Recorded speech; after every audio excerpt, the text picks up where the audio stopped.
Good evening, fine gents and ladies of football knowledge. We live in an ever-shifting world, except when it comes to the Titans. They're ranked between 29 and 32 in every NFL category by fine experts who are never wrong, except when they are.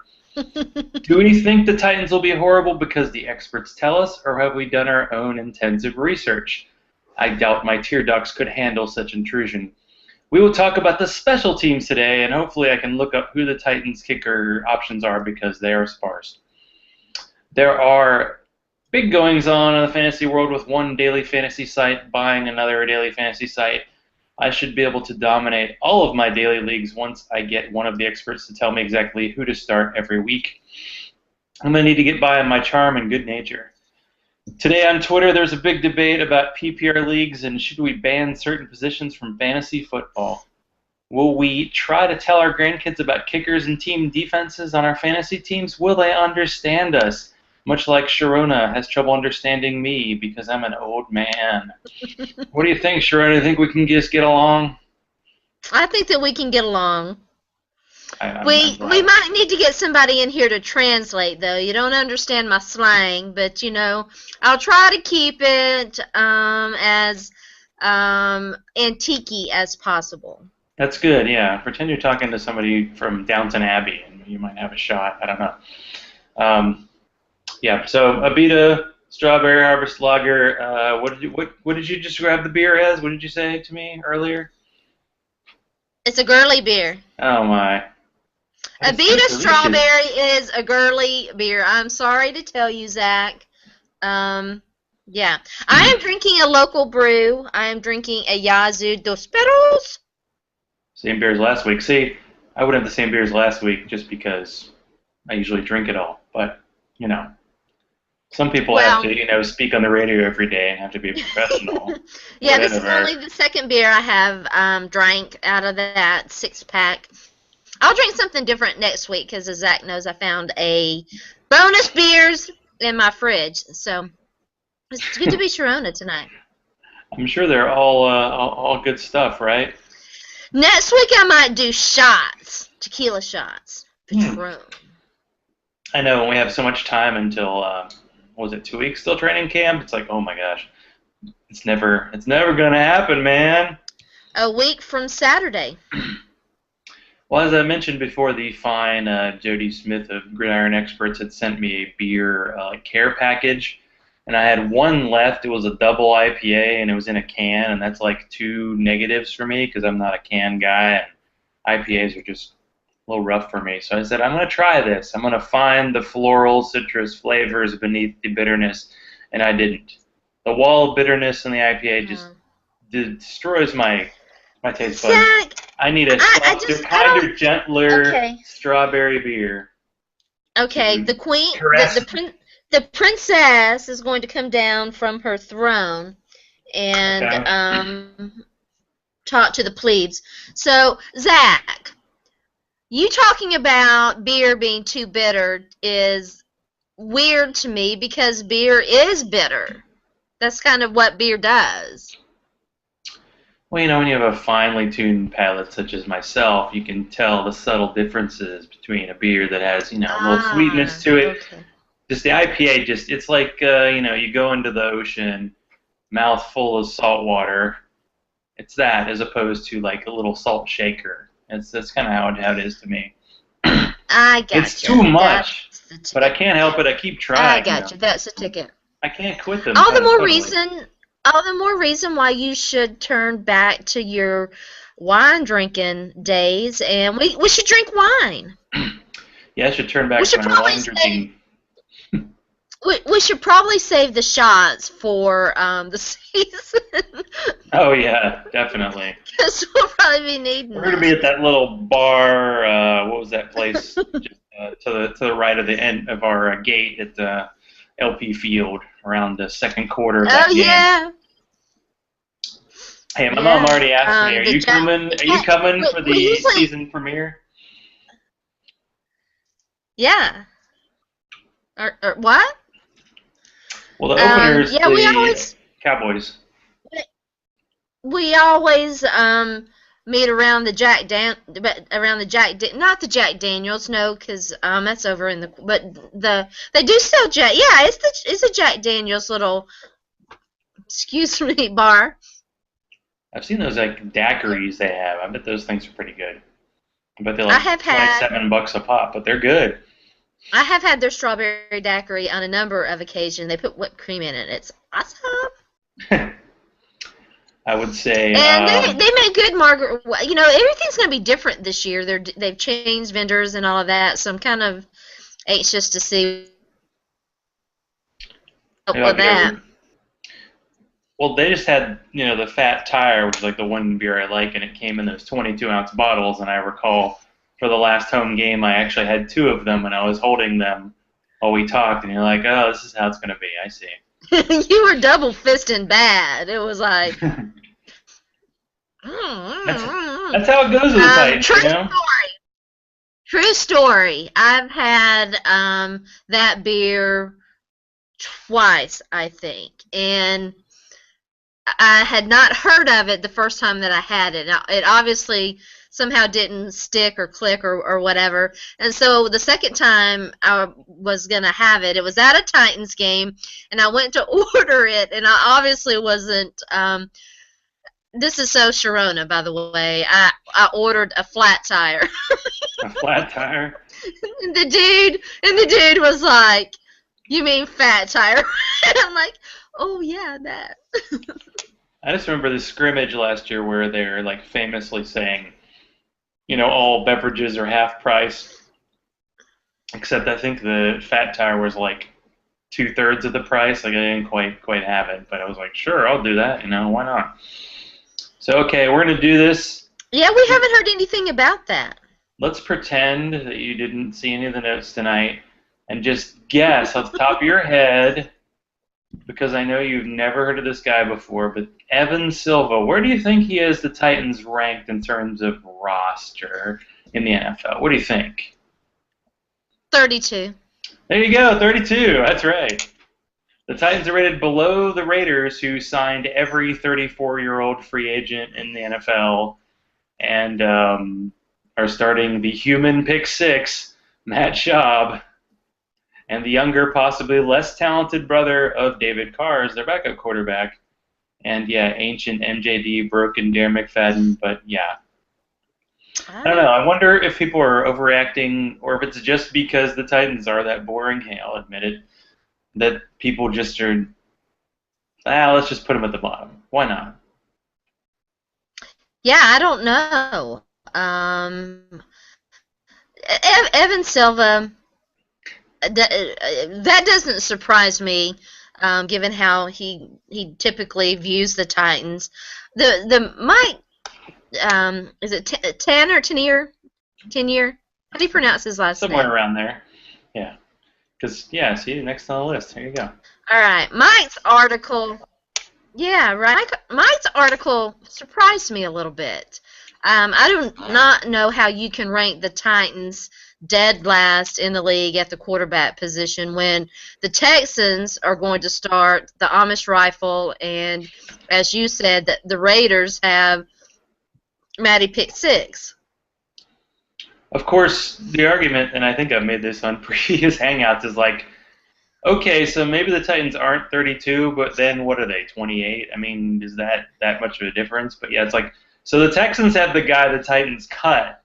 The Titans said, you're not good enough to be on our roster, yet they're better. And they have Tom Savage, who I think I talked when I did that Fantasy Asylum Fantasy podcast. Those were Pittsburgh guys, and they both were like, we watched Pittsburgh, and we're not sure what people were thinking about loving on Tom Savage. Just so, like, it was like a joke, like maybe a scout decided to make a bet, like, hey, man, how high can we pump up this quarterback? Can we just talk him up? And they made, like, a bet. Like, yeah, it was weird about him. Because everybody who scouts guys based on actual talent, are like, I don't know what you're seeing. Like, he really wasn't that good. Sorry, grabbing it. Bottle cap. A bottle cap on the floor? Crazy. Uh-oh. Are we playing bottle caps? We could. It's early yet. All the fun and games, Zach. Mm-hmm. I have a collection in my man cave. It's nice. Ah, the man cave that the kitty cats invasion of the kitty cats. It's pretty much their place that I, yeah, have space. But I have a Titans beer opener, and I have like a little container where all the caps go. So I've only emptied that thing like once. So it's nice to like, hey, look, no, it wasn't just last weekend. I swear, it's been since like it's been a while. Because there's a nice collection of caps and corks. That's how I do it here. Yeah, the Tom Savage thing was very odd. I never quite figured out where that all came from. It was like an agent paid guys to fall in love with him or something. You know what I'm saying? It was like, let's rent a crush. Rent a crush on my quarterback. Well, like by the time the draft came up, people actually thought that he might be their pick at the top of the second round. So it actually was like, well, it actually wasn't a bad value for him to get him in the fourth as opposed to the second, but I still don't think he's going to be anything. Kind of like I don't think Whataburger is going to do much for the Titans, but you never know. You never know. You never Yeah, know. Mike You Tanier never made some know. great comments. What was it? Jake Locker had the ball placement of a Yeah. blindfolded man trying to smell open receivers. Ouch.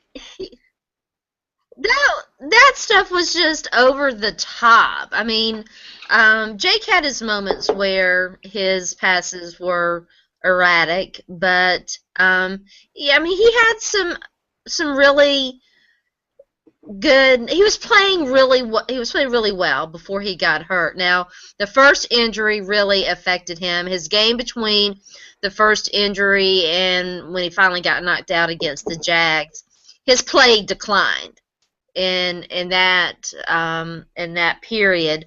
But from the start of the season until he got hurt, he was doing okay. I guess that was the Jets game. Was it the Jets game? Yeah, it was the Jets game. Yeah, he had like 3 touchdowns in the first half, and then he got hurt. That's when they just blew him out. So That's when they were looking good. They were playing the defense and ball control kind of game, and then yeah, it kind of fell apart. But hey, yeah, Roger Worski ranked him 29th. Come on, Joe Worski. No? yeah. Huh? It's hard to impress you, I see. I am not, unlike you, Zach, I'm not a hater by trade, and I don't like to throw shade at people, and I don't You're like learning. to, I'm learning. Get you the dark But side yet. you know what? I don't really pay attention to what Ron Jaworski has to say about quarterbacks. Seems like he's a film guy, but it's hard to say because him and a lot of the draft experts, like 3 months ago, had acted like they had never seen like Manziel on film, and then when Manziel did his little pro day with the helmet thing, then all of a sudden everybody boosted him up their rankings, and I'm like, well, if you're really a scout and you've been watching this guy for years, that can't possibly affect you. So it's hard to tell. Like when people get famous to a certain level, like they almost have to play a little bit of game with these guys. Yeah, I mean, I think that a lot of what that is Ron Jaworski creating something for them to recycle and talk about. And, you've seen that. This is twice now that he's done it, and I didn't pay attention the first time and certainly didn't pay attention the second time. Well, there you go. Yeah, I like a guy like Greg Cosell, though. I like his reviews, although I can't say what he's said about Jake Locker, but he seems to be a good guy. Okay, so I did an interview this week with a guy, Joe Reddyman, who goes by JR on Twitter, and he writes for Numberfire, and he writes for cool. Top Team Fantasy. Now, is he the one that wrote the Sean Green article? That is correct. Okay. He wrote an article, and the only thing about these articles is they throw just a ton of numbers at you. And the Numberfire, they're very big on this stat called net expected points, which I translated to net expected beers for me. I think I'm ahead of the curve, by the way. And it basically said Sean Green actually put up pretty good numbers over his career, so he should get a shot to start. Of course, I swear this week I heard a report.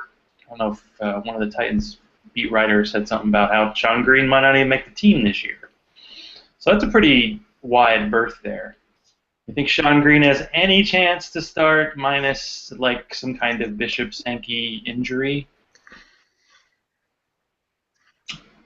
I think when you're talking about the Titans' backfield, starting is not the focus that you need to have, because I don't think that whoever takes the first snap is not. I don't believe. The chances are that person might not see the most number of snaps in that game or even in the season. I think the Titans are very much going to be a running back by platoon, and you're going to see. I was kind of wondering if Sean Green might be a little bit in trouble, but after I watched the film on Bishop Sankey and saw his blocking, lack thereof, and Sankey is talented. There's no question at all about that. I find it very hard to believe that the Titans will move on from Sean Green this year. I really do. I think the more likely, maybe they choose to go the cheap route and go with Jackie Battle, who's like on a $900,000 1-year deal. I don't know. That wouldn't shock me. It wouldn't shock me either way. I just feel like Green brings the most, and I agree. I've read that article, and I had said pretty much the same thing about Sean Green. Not using their numbers, looking at his look. I still think Sean Green gets a bad rap for the numbers that he put up in New York or New Jersey, New York for the Jets. They had an abysmal offense. Nobody was scared at all about their passing game. Everybody knew Sean Green was going to be Sean Green, Sean Green, Sean Green, and he still managed to put up pretty good numbers under a terrible Mark Sanchez. So, and I take a little bit of issue with what the writer said. The Jets had a pretty respectable offensive line, especially as last year. Now, early on, they had some struggles, but they were pretty solid his last year in New York. Well, it seemed like it's like the Jets, with their line, was really good when Mark Sanchez was leading them to AFC Championship games, and then, in a year, it just went down really fast. But Sean Green put up, I can't say his numbers were too different, at least yard per carry kind of numbers, than Eddie George end of his career. He was just kind of a plotter, but I thought he looked pretty good in the preseason last year, and I think they had a plan to use him more, but he got hurt. He never really got in the groove. So Jackie Battle got some of those goal line carries. It's insane. I think they showed that Chris Johnson in the past 4 years carried the ball 3 times inside the 5. They just never trusted him. So I think they really wanted Sean Green to have a pretty big role. Now it's it's a different coaching staff. They didn't actually bring Sean Green in, so do they have any loyalty to him? It's not like the team needs the money. We need to cut him to save $3 million. No, they got plenty of money. They've got money. They could sign every pending free agent, to an extension and still be in the clear. So that's not really the deal. I don't know. I think it's keep a numbers game. Last year, Whitehurst had a really nice split between Matthews and Woodhead, and then the second half they really ran Matthews into the ground, and then he got hurt in the playoff game, and they were kind of screwed. So I think they might want to keep the touches for the main guy down, and McCluster's going to have his role, Sankey's going to have his role, and whoever else is that third guy is probably going to get us some touches too. Well, Dexter McCluster, they've already said, and maybe people don't believe what the Titans, which I'm not taking issue with. I'm just saying the Titans have said that Dexter McCluster is going to be used as a running back, and nobody seems to be talking about Dexter McCluster in that running back role. I think that he's going to get some touches. I do. Maybe. I mean, I don't think that it's going to be a lot, but I could see him getting 8 to 10 touches per game. that's a lot. Yeah, I'd say 100 Okay, 5 carries to and 8 then. 100 carries and 40 catches, and that's when you talk about fantasy, it's actually usable. And he was drafted in some of these leagues Yeah. I was in, in the teens. So I he's think a he's guy definitely a guy that you want to take in PPR. Yeah.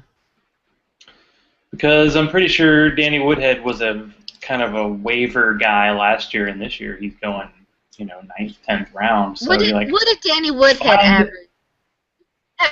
How many touches per game did Danny Woodhead average last year in I don't San know, but Diego? he had like 76 catches, and I think he had like 140. So he had like 200 touches for the year. So he had 10 plus. It did take. I mean, the first half, I think he was like an RB1 in PPR, and he kind of backed off. But he had some numbers, but the thing is, I've said, and Well, I they keep saying, were like having the, they're Woodhead had experience with the Patriots, and he had success. McCluster's never really done that as a running back, but let's see. What they say about running backs is it's 90% opportunity. So if McCluster gets the touches, then he's probably going to put up some numbers. I think that he got caught in a weird situation in Kansas City early on, and then Jamal Charles got drafted, and um,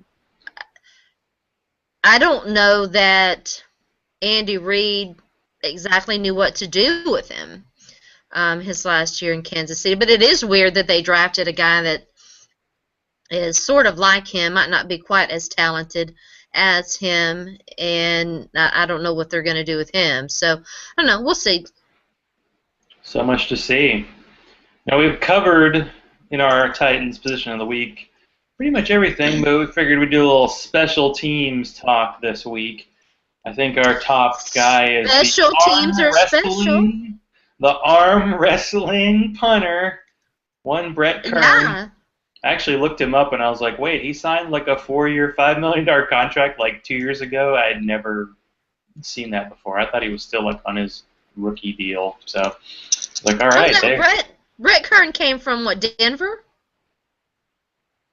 Well, he was cut by Denver, and I don't know if he was a rookie, so I just assumed he was under that contract. But the Titans, he's like in year 3 of a 4-year, $5 million contract, which for a punter is very nice, although it's like $250,000 less than Justin Hunter's rookie deal. But hey, he seems steady. There was one snap last year that like he totally botched and just dropped. The infamous snap.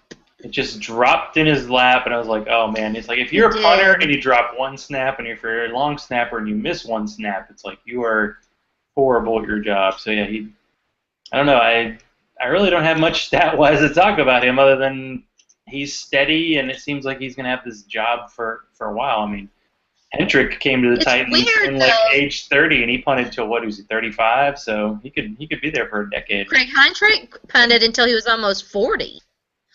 He was like 38 or 39 when he retired. Yeah, I mean he was talking about longevity. Wow. But the Titans, allowed him to. They used him judiciously, and they didn't wear him out in training camp and what have you, and all that. It's interesting to me to go on Hourlands and look at how they have the Titans depth chart configured. They have Brett Kern as in first place as the place kicker in front of Macon Benoni. And then who is the other guy? Travis Coons. Travis Coons. Yes. Travis Coons. Yeah. Could be a fan favorite. You have to wonder. Yeah, you have to wonder. I think the Titans are going to be looking at the waiver wire at some point to see if maybe they can't. Come here. Somebody wants to get up and say hi. To see if maybe they can't do something there. I find it hard to believe. Now, Macon Benoni has a leg. There's no question that he has a leg. The accuracy was a little bit suspect at times, but I think that with time and experience, you can definitely get better at that. That was an issue that had plagued Rob Baronis early in his career, and he got better at it and was very accurate for the Titans for throughout most of his career. So, and then another weird thing that I noticed is that they have George Wilson is listed as the holder. And I don't think that I've ever seen him, and I don't think he held at all last year. So I wonder about that. And then, oh yeah, the return position. Let's talk a little bit about that. They don't have Dexter McCluster at either punt return or kick return. And I could understand not having him at the kick return position, but why wouldn't you have Dexter McCluster listed as the punt returner? I mean, I think did he go to the Pro Bowl last year? I mean, he went to the Pro Bowl. It was bizarre because it was his 4th year in the NFL, and it was the first time they really had him back as a punt returner. They had another guy who was actually pretty good, I think, for the Falcons now, Javier Arenas. But yeah, he had like two or three touchdowns and really good average. I really think Leon Washington's like the favorite to be a kick returner. And maybe that's another reason why they don't need to have another running back is because Leon Washington could play running back, and then McCluster is probably the punt returner. Yeah, except that they did carry 4 last year and 5 including him. And what's his face was a running back / wide receiver. So yeah. Paul Mooney. Yeah. If they don't carry a fullback,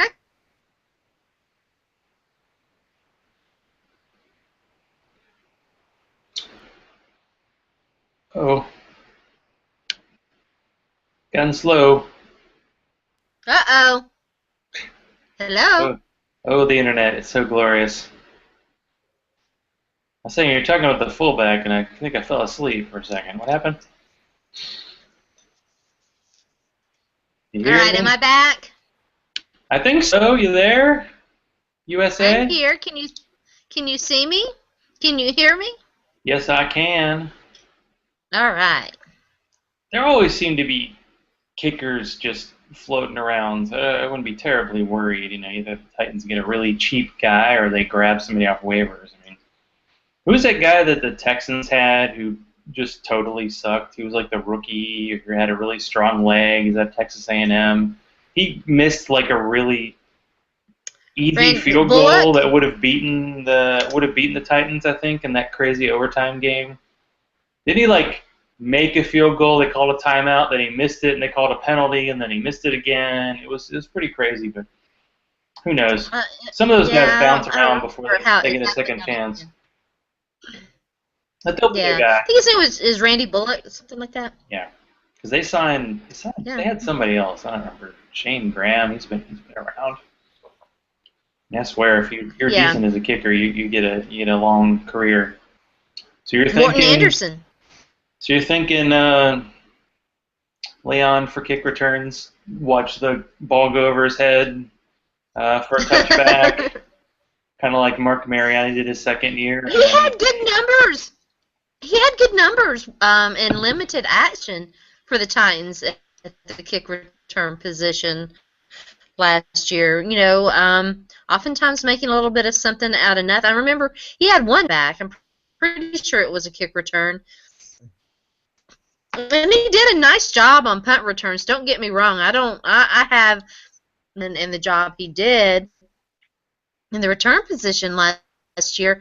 I'm just saying that Pro Bowl guy who definitely had better numbers would be the favorite to start at the spot where a few to the house. That's all I'm saying. Well, maybe the depth charts have something to say about the Titans' not high position and people's rankings. They just don't care. Let's let the intern do the Titans' depth charts. Okay, sure. Do you think Mark Mariani makes the roster? I don't know. I think he's probably done. I mean, 2 years injury. I mean, it's a very unlikely comeback from that sort of thing. Fans love him based on rookie year, and then he was not so great his second year, but that's when they moved the kickoff, so that kind of made it hard for him. And yeah, you gotta show it. And I don't think he's ever, I think they want him to develop a little bit as a receiver, and even though the Titans, there's an opening, like he could be the fourth guy. They have a bunch of scrub veterans on that roster, and I just don't think he's gonna do it. So all those Mariani jerseys will be in vain. Give me your prediction. How many wide receivers do they carry, and who do you think they are?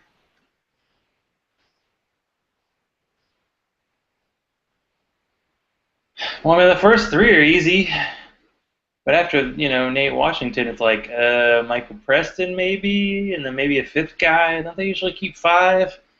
I think they'll keep I don't at really least. know. I was like, is there a veteran available? I think they'll keep at least 5, if not 6.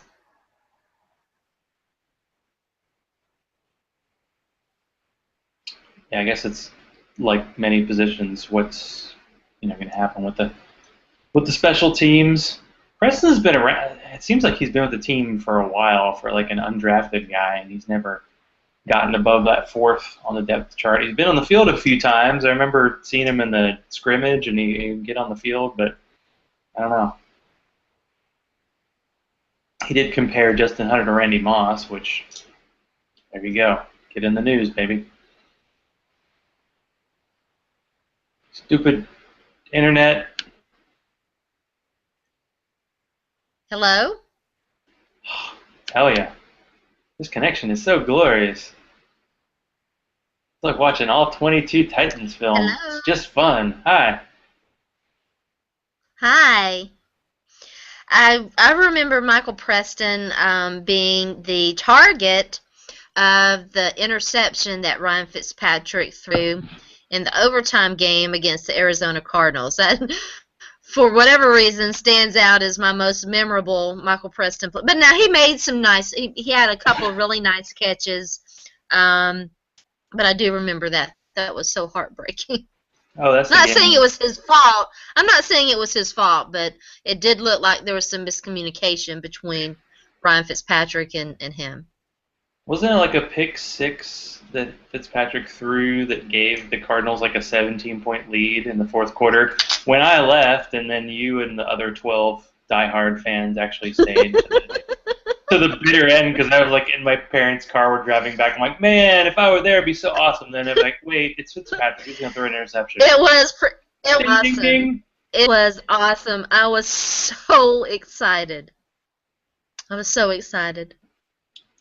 Sigh, sigh, sigh. Zach knows that I do not leave. I have left early twice, I think. The first time was I had my guest needed to leave, and it was my dad, and so we left early. Or was it my nephew? Yeah, it was a family member, and I left, and then I forget the other time. I think it was just a blowout, and I was it was raining, and I was drenched, and I don't remember. I don't actually. That might actually been a preseason game, so I don't know that I count it. Well, I remember going to the finale of. I don't even leave early in the preseason. I'm trying to remember, was it 2006? Was it Vince Young's rookie year when they were like, they needed 6 teams to lose for them to make the playoffs? It might have been 2009. One of those years, they were playing the Patriots, and the Patriots had nothing to play for. And my nephews came when they were really young, and that was Vince Young. It might have been Vince Young's rookie year because they got flattened. Like the Patriots just beat the crap out of them. And they wanted to leave early, and I was like, no, this is my last chance to see the team all year. And yeah, we had to go. It was not a pretty experience. So do you feel like we've covered the special teams enough? I think we've given them the special attention. Well, yeah, if you want to, I'm fully prepared. I don't doubt that you are. I was thinking, I'm actually working on an article right now, and I was um, You don't say. looking at all the positions. Right, I know. All the positions on the roster, and special teams was actually, obviously part of that. And I was thinking, this might be because I was looking at the back end of the linebackers and like guys like Patrick Bailey, and I was thinking, I mean, it's entirely possible that the Titans special team unit turns over pretty completely. Probably not entirely. I'm anxious to see how Tommy Campbell handles another cornerback competition if he's able to get Right. in there and compete. Is he going to make the team on special teams? I mean, there's just so many questions about this team right now. Oh, yes. There are plenty of questions. But we have a question about the NFL, and I think you'd be uniquely qualified to answer. What do you think about Oh, Tim Oliver getting the boot for Aaron Andrews? come here. Oh, puppy time. Puppy time. Puppy time, sponsored by Milkbone. Hey, look over here. Look over here. No, come on. Don't. Hi. Hello, everybody. I'm not playing. I'm Hi, not up for honey. this. Zach, puppy's hearing you. There's Zach's right here. a Right here, cat, see? but my cat is perfectly content to be sleeping. Hi, sweetie. Hi, baby. Okay. That All right. was like play the intermission music. You're fine. You're fine. You're fine. She feels special when we're on the TV because she has to go. She goes up for most shows, but I know that you're an animal lover, and so she gets to Oh hang yeah. around for it. She's very happy about that. Pam Oliver, Aaron Andrews. I thought that it was a very sad day for women in sports media that Fox made. It had obviously been a decision that had been in the works for quite some time. We found that out a little bit later. Um, Oh, and you know, Fox flew to tell her that they didn't want her doing the show. They wanted to replace her. Um, I don't know what kind of weird, fracked up decision making is going on there. No, look, no offense to Erin Andrews, but she's not as good as Pam Oliver. Sorry. I just thought it was weird to see Aaron Andrews doing like commercials for digestive aid things. But hey, you gotta make the cash while you can. I guess it's like you're not like a male announcer and you can be announcing until you're 7 years old. Like anybody, you gotta like do I it mean, while I you can. suppose that we should be happy that women are getting jobs at all because they are still very hard for women to come by. And, Pam Oliver is not, she's not a young woman, and it's a sad, sad fact that old dudes in charge, primarily old white dudes in charge, feel that it's perfectly appropriate to have other old dudes reporting the news and whatnot. But heaven forbid that a female who isn't young and fresh think that she should deserve to have the same consideration. Yeah, old white guys. When are we gonna get a break? But another angle at too All is right, you asked. you don't see a lot of. It's kind of hard if you're not like an ex-player also to kind of break into. So that's another part of it. But it has been traditionally like, oh, the women are just the sideline reporters. But everything I'm hearing about Pam Oliver is she, came to play and was strong, and it's unfortunate that that had to happen like that. Yeah, I Because mean, a 20-year career, and I'm hoping with the proliferation of all these new sports networks, she'll get a shot and somebody will get a bargain in the deal, right? She re-upped with Fox, signed a new contract, is going to be doing still doing things with them, and she's going to do some cool stuff. Don't get me wrong, she's going to do some neat, cool stuff, but it's still a shame. It's a dang shame. It's a damn shame. You know, it's not a damn shame. Fantasy football is not a damn shame. Fantasy football is amazing.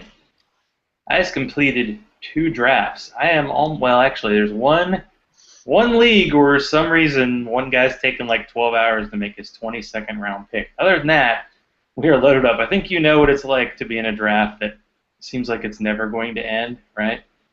Yes, I do. Because I'm in. I certainly do. Well, I did the MFL 10, which was my first, and that was just fun because I got to do a real draft for the first time. Drafted from the 10 slot. Misfortune of the MFL 10 is How did you like that, the 10 spot? I actually prefer it. I mean, you get good players. I'm just nervous about those top running backs, and that's who you get. You take the first 4 picks, you get 4 running backs, and you're done. So I ended up, in that draft I went running back. I took DeMarco Murray in the first round, and then I got Eddie Lacy in the first and DeMarco Murray in the second. And those are 2 guys I've been hearing about as everybody's like running back 5 this year, so I felt pretty solid. Although the problem with the MFL 10 is that, somebody on Twitter, led me to it. And of course, everybody in this league is done like 15 of these, so I do not feel like I have any kind of advantage at all. Ah. And I ended up, even though you only have to start 1 quarterback, I ended up taking Andrew Luck in the 6th, and I got Cam Newton in the 8th, just because I didn't feel like anybody was that good. I mean, you only start 1, but this is best ball, so you have to think different strategies and different kinds of leagues. So when it comes to best ball, you think, well, maybe this guy will have like a really good week, so I'll take him. So I ended up taking, James Starks to back up Eddie Lacy late, and I'm taking Carlos Hyde because he was available like in the 13th round, and I got upside guys later. I had Hakeem Nicks, who's is he the poor man's Kenny Britt or is he the other way around? I really don't know. I don't know. I would steer. You're braver than me. I would steer clear of both of those guys. Well, I think I got Nicks like in the 12th. I got Jared Boykin just because everybody's in love with those Packers rookie wide receivers, and I'm like, the thing about Aaron Rodgers, if he likes a guy, I mean, they kept James Jones for like 2 extra years just because Aaron Rodgers liked him, and I think Boykin's going to be fine. They don't have a tight end really, so that's a good sign. I mean, I got Steve Smith like in the 17th round, which was kind of cool because you don't really know. It's like you got to wait on that. It's like, do you really want the guy they drafted out of Cal who did nothing in college, or you want the druggy guy, Colt Laerla, who got, basically left the Oregon team last year, so you just like... If I were to take a chance on any of the Packers tight ends, I would have probably taken, what is his name, Brandon Bostic, late. Yeah. So I think he was one of the basketball guys, but... Yeah, that's who I would have taken. In short, pretty much what people say, the experts, are just, if you have one of a position, just wait. Like, wait on quarterback, wait on tight end. I got Charles Clay in the 9th, Heath Miller and Mercedes Lewis, like, really late. And since it is a best ball, it's like, well, between the 3 of those guys, I'm going to get some good weeks. But I had heard, based on the numbers, that you're supposed to take, like, 3 defenses. So I took 3 defenses and 2 kickers, and it felt like 5 wasted roster spots. But that's just wrong. It is. There actually was a discussion on Twitter today about getting rid of the kicker position, and then, people were defending kickers. Kickers are people too. I love leagues where you don't have to play a defense or a kicker. And I prefer leagues where you have IDPs. Yeah, defense seems like cheating because you're basically going, can I get a touchdown out of this? And it's so random. I mean, the worst team in the league can get a pick 6 and you're set. Punt return, kick return, and you're good. Yeah. And I like IDP leagues, like my Dynasty League, because you can have like a wide receiver, and if your quarterback throws an interception, you get like a point for a tackle. I'm like, that's the best thing. Oh, I got an extra point because I got a tackle on Oh interception. my Oh man, God. any Eli Manning receivers, you got to be excited That about is that. so wrong. Bonus points, baby. So wrong. True. And True story. I'm gonna try. Next week's like gonna be. I'm gonna do as much review of this Scott Fish Bowl as I can because this is a 240 person league, Oh 20 my 12 God. team leagues. I'm in the Dookie Howser division. Oh my It's God. an 11 Doogie man Howser starting indeed. roster, including 4 flex positions. So talk about different draft options. So I had the second pick overall. I took Aaron Rodgers, and after that, I'm like, I can wait on quarterback. So I got Johnny Manziel, I got Geno Smith, and then Brian Hoyer to finish out. That's exciting stuff, right? That's good radio. Very exciting. And the best part about a league Very like that, if you get 2 quarterbacks, exciting. people jump on quarterbacks like crazy, so the skill position guys just drop. So I got like Monty Ball in the 3rd round. I got Andre Ellington in the 4th, Rashad Jennings like in the 6th. Monty I was Ball's feeling kind of solid. Monty Ball's kind of people either love or hate Monty Ball this year, you know? It is so true. I mean, the measurables for him are not great, but you remember, gosh, who was that LSU guy that he had? He was not a very good running back, but he always put up good numbers behind Joseph Adai. He was really good. And Noshawn Moreno hadn't done anything in his career, and he was like the number 4 running back last year. So Hmm. they drafted Ball in the 2nd. They're gonna give him a shot. So why not? So I did. I think I ended up taking like 4 running backs in my first like 6 positions just because that position was available. So I got Monte Ball, Jaweik Bell, Andre Ellington, and Rashad Jennings, and I'll probably be starting those guys every week. So this is not like the other league. This is not best ball. You actually have waivers, so we will be submitting starting lineups. So we'll see how it goes. But I did In end up case you're with wondering what's going on, I've got a dog in the background doing causing trouble. backflips and trips and stuff, It's trying like, to get my hello, just like, hello, upstairs. honey, mommy's on the TV. So yeah, my She's so actually, funny. I'm looking at my roster, and the guy who scored the most points last year on my team, I got in the 19th round. I took Ah, Josh Gordon in the 19th round. yes. No, No? Well, it no. was it was weird because before the DUI that he had a couple weeks ago, people were taking him like in the 8th to like 11th round on the thought that maybe he'll get suspended for half a year. And I just remember that Marshawn Lynch has had like a DUI over his head for what seems like 12 years, and it's still this legal stuff will just hold on and hold on. So I'm like, well, if he happens to play at all, I am a big winner, and if he doesn't, I'm at a 19th round pick. And by the way, he went 5 rounds after Andrew Hawkins, just to compare, where guys are Okay. going. So it's Wow. pretty much like nothing lost, and I'll get a guy off waivers if I have to. And There I you go. actually picked up Jordan Cameron in the 5th, and then I took Jace Amaro and Jared Cook. So I took Jared Cook.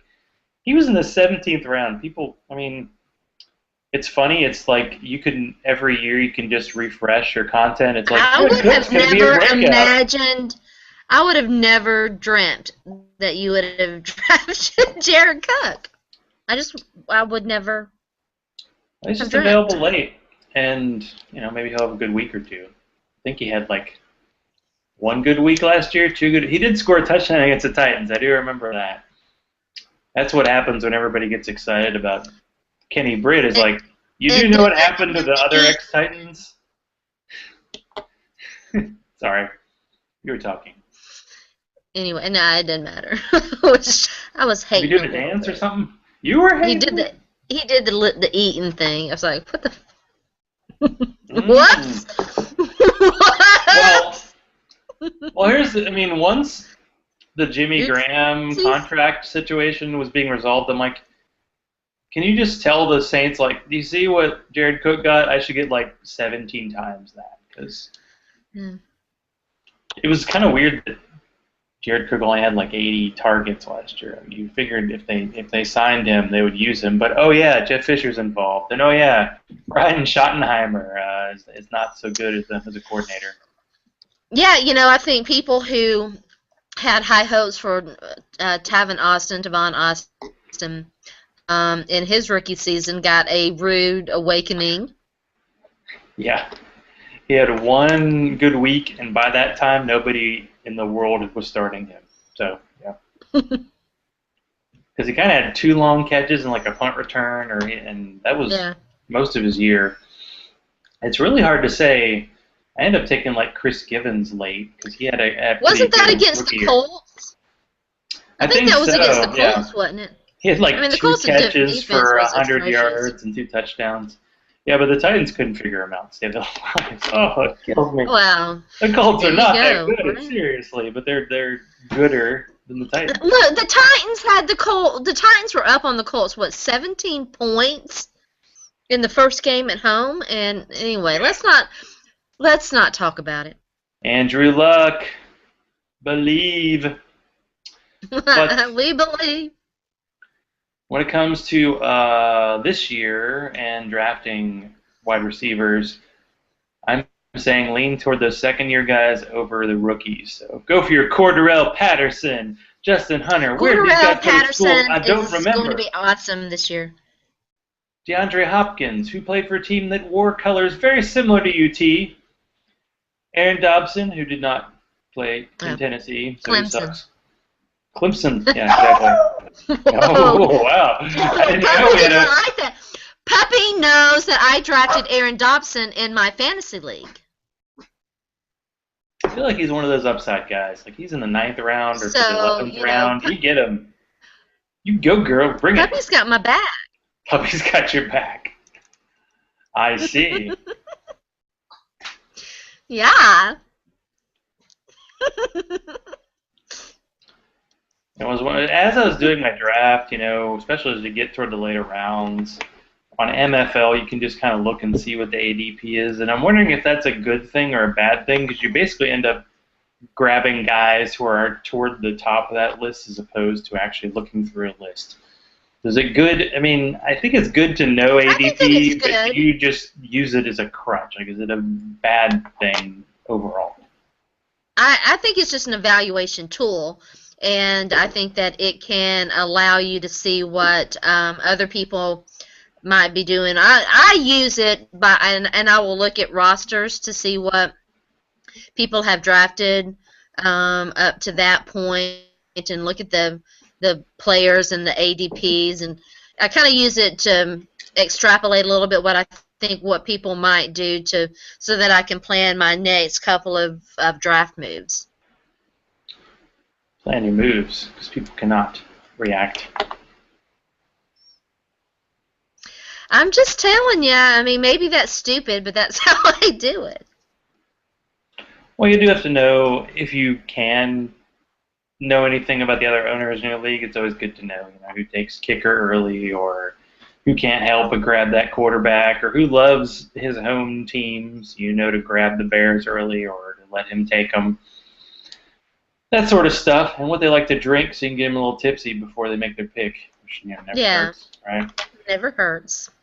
It's all I got good an invitation to my third fantasy league today. I haven't had a chance to really. I think that it's one of the MCM leagues that I was in last year. I need to take a look at it. Yeah. So I may have my third league. Trouble.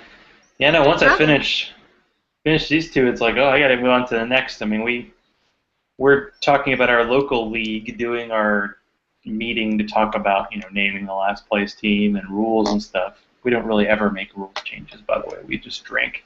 That's pretty much how it works. So yeah, that draft's coming up at the end of August. But we gotta figure it out, because I know the Titans are like scrimmaging with the Falcons. So I don't know if they're going to do that scrimmage in Nashville. They are not. They're doing it at the Falcons facility in Georgia, like they did last year. All right, Atlanta trip. Upside. No, it's not. It's in. I know they're practicing. It's Flowering in. branch. Uh-oh, bug. Yeah, Already I need more don't know beer. what that was all about. You just got attacked. Whoa, where'd that come from? Too early to be saying things. Yeah, yeah, yes.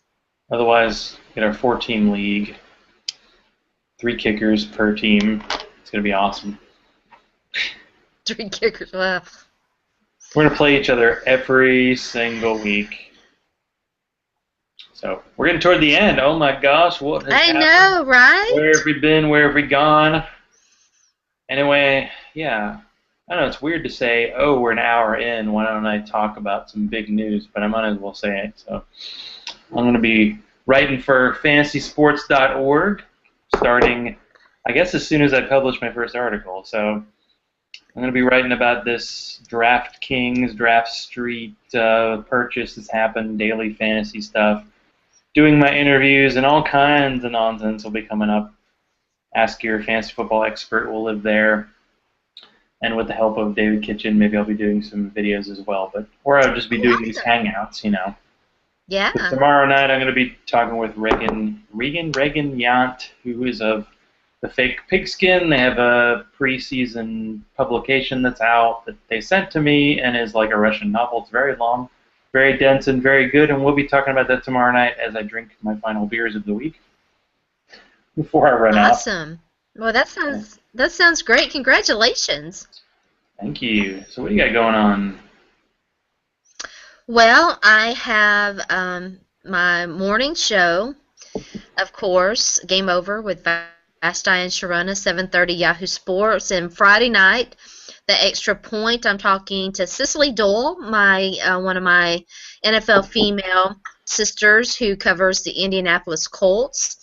And Boo. The Colts. Boo has, I know, right? But I'm excited to talk to her. And yeah, that's for right now. I might have some big news to share here pretty soon, but for right now, that's it. You might. I like that. Keep it coy. Don't give it all away. Keep it coy. I just did an article about Avery Williamson. You should check that out. Local kid from Milan, Tennessee, comes back home and plays for his home state, Tennessee Titans.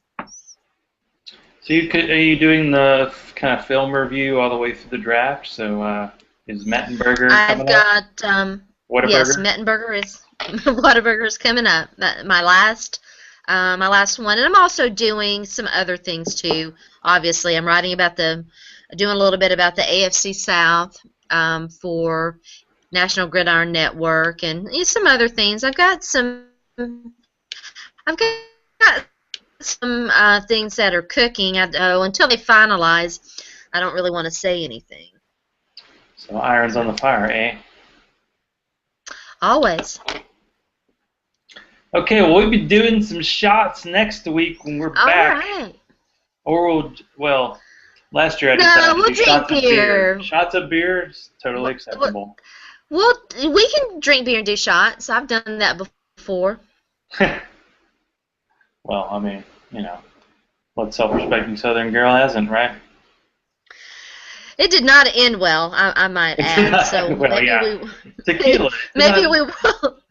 Maybe we won't do it. I might have to tell you that story. Yeah, no, maybe we won't do it. At least if we do, at least I'll be in the safety of my own home and I won't walk into a mailbox. There you go. Yeah, the hard to explain bruises, that's the problem, Potential injuries associated with beverage consumption. But anyway. Yeah, right. So this has been Going for Two. Sports by Sharona on Twitter. Do follow her or you suck. Zach_Law on Twitter. Follow us. We know stuff. We're going to keep talking. Training camp's coming. Football's coming. The good time is coming. So thank you all. This is Princess Sharona signing off. So good night and good beer.